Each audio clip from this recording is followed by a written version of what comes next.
Hi, എല്ലാവർക്കും നമസ്കാരം. ഇന്ന് നമ്മൾ നോക്കാൻ പോകുന്നത് ഇന്ത്യൻ പോളിറ്റി എങ്ങനെ വായിക്കാമെന്നും അതുപോലെ മുമ്പോട്ട് എങ്ങനെയാണ് ഇന്ത്യൻ പോളിറ്റീൻ്റെ പ്രിപ്പറേഷൻ നടത്തേണ്ടതെന്നാണ്. എപ്പോഴും എന്താണെന്ന് വെച്ചാൽ ടൈം ബൗണ്ടായിട്ട് ഒരു പോർഷൻ തീർക്കണമെങ്കിൽ എല്ലാ സബ്ജക്ട്സും ചിലപ്പോൾ പഠിക്കാൻ പറ്റിയെന്ന് വരില്ല, എല്ലാ ടോപ്പിക്സും പഠിക്കാൻ പറ്റിയെന്ന് വരില്ല. അപ്പോൾ എത്രമാത്രം സ്ട്രെസ്സ് ചില ഏരിയാസിന് കൊടുക്കണം എന്നുള്ളതാണ് ഇന്ന് നമ്മൾ ഡിസ്കസ് ചെയ്യുന്നത്. തുടർന്ന് ഇനി നമ്മൾ കോൺസ്റ്റിറ്റ്യൂഷൻ്റെ ക്ലാസ്സുകൾ, ഏറ്റവും ഇമ്പോർട്ടൻ്റ് ആയിട്ടുള്ള ക്ലാസ്സുകൾ എടുക്കുന്നതായിരിക്കും. അപ്പോൾ എല്ലാവരും വീഡിയോ കാണാൻ ശ്രമിക്കുക. ഇതിൽ എങ്ങനെ വായിക്കാം എന്നുള്ളത് ആദ്യം നോക്കാം. എങ്ങനെയാണ് ഇന്ത്യൻ പോളിറ്റിയുടെ ടെക്സ്റ്റ് ബുക്ക്, നിങ്ങൾക്ക് കുറച്ച് പേർക്കെങ്കിലും പരിചിതമായിട്ടുള്ളൊരു ടെക്സ്റ്റ് ബുക്കാണിത്. ഇതിൽ നമുക്കറിയാവുന്ന ടോപ്പിക്സ് ഉണ്ട്, ഹിസ്റ്റോറിക്കൽ ബാക്ക്ഗ്രൗണ്ടൊക്കെ നമുക്കറിയാവുന്നതാണ്. ഇതിൽ നിന്നൊക്കെ പക്ഷേ ചോദ്യങ്ങൾ വരുന്നതാണ്. ഹിസ്റ്റോറിക്കൽ ബാക്ക്ഗ്രൗണ്ട്, അതെ, making of the constitution, demand of the constitution assembly, ഇതൊക്കെ ബേസിക് കാര്യങ്ങൾ. ഇതൊന്നും നമുക്ക് ഒമിറ്റ് ചെയ്യാൻ പറ്റില്ല. Historical background, making of the constitution, important facts, Hindi text of the constitution, salient features of the constitution, ഏറ്റവും ഇമ്പോർട്ടൻ്റ് ആയിട്ടുള്ള കുറച്ച് ഫീച്ചേഴ്സാണിത്. Salient features of the constitution, preamble of the constitution, അതിൽ നിന്നൊക്കെ എപ്പോഴും ചോദ്യം വരുന്നതാണ്.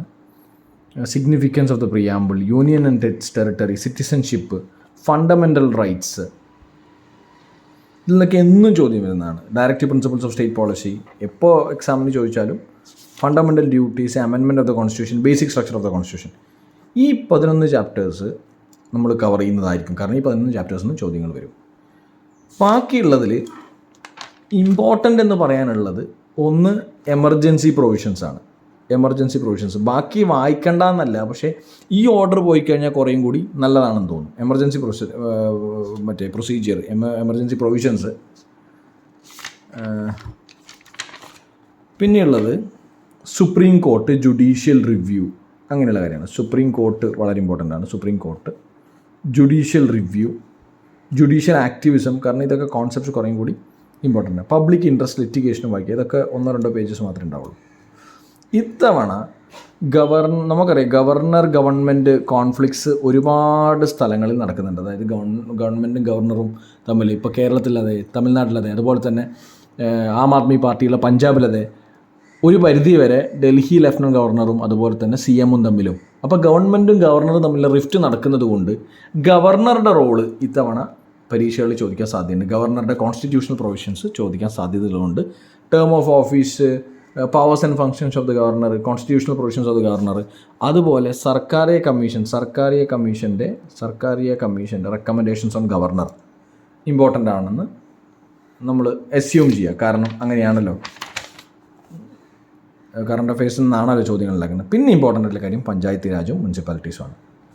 ഇതിൽ നിന്നാണ് എനിക്ക് തോന്നുന്നു പ്രീവിയസ് ഇയർ ക്വസ്റ്റ്യൻ പേപ്പേഴ്സൊക്കെ അനലൈസ് ചെയ്യുന്ന സമയത്ത് major chunk of the questions, major portion of the questions, lion share questions വരുന്നത്. അപ്പോൾ ഇത്രയും കാര്യങ്ങൾ കുറേയും കൂടി ഇമ്പോർട്ടൻ്റ് ആയി നോക്കണം. പിന്നെ കോൺസ്റ്റിറ്റ്യൂഷണൽ പ്രൊവിഷൻസിൽ, കോൺസ്റ്റിറ്റ്യൂഷണൽ ബോഡീസിൽ നമ്മൾ ഇവരുടെ എലക്ട് ചെയ്യുന്ന ആരാണ്, മെയിൻ കാര്യങ്ങൾ കുറച്ചാണ്. പ്രീവിയസ് ഇയർ ക്വസ്റ്റ്യൻ പേപ്പേഴ്സ് നോക്കിയാലും മതി. ഫിനാൻസ് കമ്മീഷൻ അതിൽ ഇമ്പോർട്ടൻ്റ് ആണ്. അതുപോലെ തന്നെ GST പുതിയതായതുകൊണ്ട് GST 279A of the Indian കോൺസ്റ്റിറ്റ്യൂഷനാണ് GST. അതുപോലെ UPSC, CAG ഇമ്പോർട്ടൻ്റ് ആണ്. ഇമ്പോർട്ടൻ്റ് ആണ്.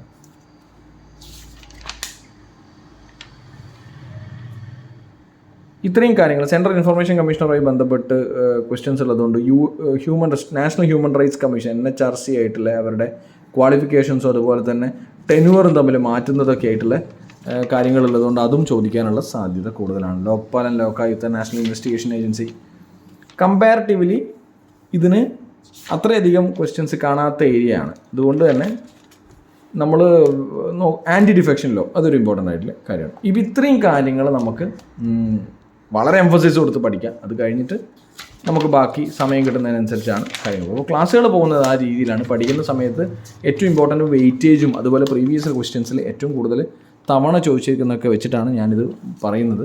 അപ്പോൾ historical background, making of the constitution, salient features, preamble of the constitution, union and territory, citizenship, fundamental rights, directive principles of state policy, amendment of the constitution, fundamental duties, basic structure of the constitution, ഇത്രയും കാര്യങ്ങൾ important ആണ്. Emergency provisions important ആണ്. അതുപോലെ ബാക്കി anti defection law, അങ്ങനെയുള്ളത്, ഗവർണറുടെ role, അങ്ങനെയുള്ള കാര്യങ്ങളും ഇമ്പോർട്ടൻ്റ് ആണ്. അപ്പോൾ ഇങ്ങനെയാണ് ആക്ച്വലി നമ്മളൊരു കോൺസ്റ്റിറ്റ്യൂഷൻ പോലെയുള്ള ഒരു ഭരണഘടന പോലെയുള്ളൊരു വലിയ വാസ്റ്റ് ടോപ്പിക്കിനെ നമ്മളൊരു എക്സാം പോയിൻ്റ് ഓഫ് വ്യൂവിൽ ചുരുക്കുന്നത്. ഇതൊരു ബേസ് ഉണ്ടാക്കാൻ വേണ്ടിയുള്ള കാര്യങ്ങളാണ് പറയുന്നത്. എപ്പോഴും ഓഡ് ചോദ്യങ്ങളുണ്ടാവും, റാങ്ക് മേക്കർ ചോദ്യങ്ങളുണ്ടാവും. ആ ഓഡ് ചോദ്യങ്ങൾ കംപ്ലീറ്റ്ലി മനസ്സിലാവണമെങ്കിൽ എന്തായാലും മുഴുവനായിട്ട് വായിച്ചേ പറ്റുള്ളൂ. പക്ഷേ മുഴുവനായിട്ടും വായിക്കാതെ ഒരു 80% അല്ലെങ്കിൽ 70% ഓഫ് ദ ക്വസ്റ്റ്യൻസ് ഏകദേശം അറ്റൻഡ് ചെയ്യാനുള്ള ഒരു കാര്യമാണിത്. ഇത് എൻ്റെ മാത്രം എന്താണ് പറയുക ഒരു അനാലിസിസാണ്. നിങ്ങൾക്ക് നിങ്ങളുടേതായ അനാലിസിസ് ഉണ്ടാവും. പക്ഷേ ഇപ്പം പറഞ്ഞ ടോപ്പിക്സ് ഒരിക്കലും ഒഴിച്ചുകൂടാൻ പറ്റാത്തതാണ്. അതിൽ സംശയമില്ല.